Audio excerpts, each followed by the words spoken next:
है जिसने वैज्ञानिकों को हैरत में डाल दिया है।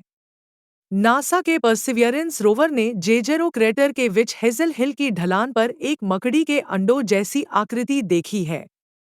वैज्ञानिक समझ नहीं पाए हैं आखिर ये कैसे अंडे हैं। हालांकि ध्यान से देखने के बाद खुलासा हुआ है कि इसे सेंट पॉल्स बे नाम दिया है। हालांकि इसकी बनावट ने सभी को सोचने पर मजबूर कर दिया है। नासा ने बताया है कि यह एक फ्लोट रॉक है, यानी जिस स्थान पर मिला है वहां पर बना नहीं था।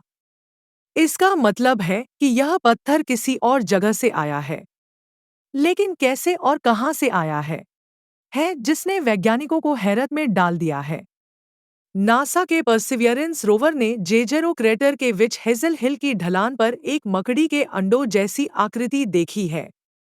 वैज्ञानिक समझ नहीं पाए हैं आखिर ये कैसे अंडे हैं। हालांकि ध्यान से देखने के बाद खुलासा हुआ है कि इसे सेंट पॉल्स बे नाम दिया है। हालांकि इसकी बनावट ने सभी को सोचने पर मजबूर कर दिया है। नासा ने बताया है कि यह एक फ्लोट रॉक है, यानी जिस स्थान पर मिला है वहां पर बना नहीं था। इसका मतलब है कि यह पत्थर किसी और जगह से आया है। लेकिन कैसे और कहां से आया है, यह अभी भी रहस्य है। इसने वैज्ञानिकों को उलझा दिया है। वैज्ञानिकों ने कहा कि यह पत्थर अपने मूल स्थान से हटकर यहां पर आया है। इसकी यात्रा से मंगल की भूगर्भीय कहानी का खुलासा हो सकता है। अब सवाल है कि क्या यह उल्कापिंड की टक्कर से बना था।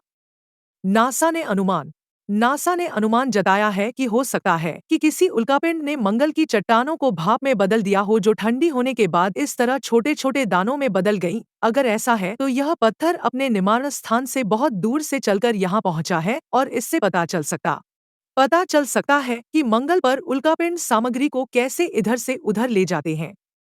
दूसरी थ्योरी यह है कि यह पत्थर विच हेजल हिल से नीचे लुढ़क कर पहुंचा हो। नासा के रोवर ने देखी इस पहाड़ी पर कुछ गहरे रंग की परतें हैं।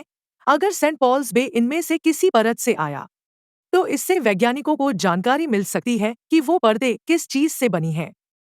क्या यह ज्वालामुखी की राख है, पुराने उल्कापिंड की मार का निशान है, या फिर इस स्थान पर कभी भूजल था। अगर इस पत्थर का रासायनिक मेकअप इन परतों से मिलता है तो मंगल के इतिहास के बारे में एक नई जानकारियां मिल सकती हैं। वैज्ञानिकों के मुताबिक इस पत्थर ने मंगल के बदलते चेहरे की कहानी बताया है। इसकी बनावट और इसकी यात्रा पानी, चट्टानों और भूगर्भीय शक्तियों के जटिल खेल को दिखाती है। वैज्ञानिकों के लिए सबसे बड़ा सवाल है कि क्या कभी मंगल पर जीवन था।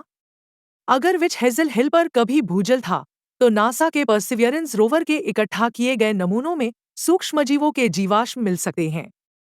नासा का मार्स सैंपल रिटर्न मिशन 2030 के दशक में इन नमूनों को धरती पर लाएगा, जहां पर इसकी गहराई से अध्ययन होगा। वैज्ञानिकों के लिए सेंट पॉल्स बे जैसे पत्थर सोने की खान है। इनसे मंगल के इतिहास को समझने में मदद मिलती है। साथ ही यह भी पता चलता है कि लाल ग्रह ऐसा क्यों है। Please subscribe my YouTube channel.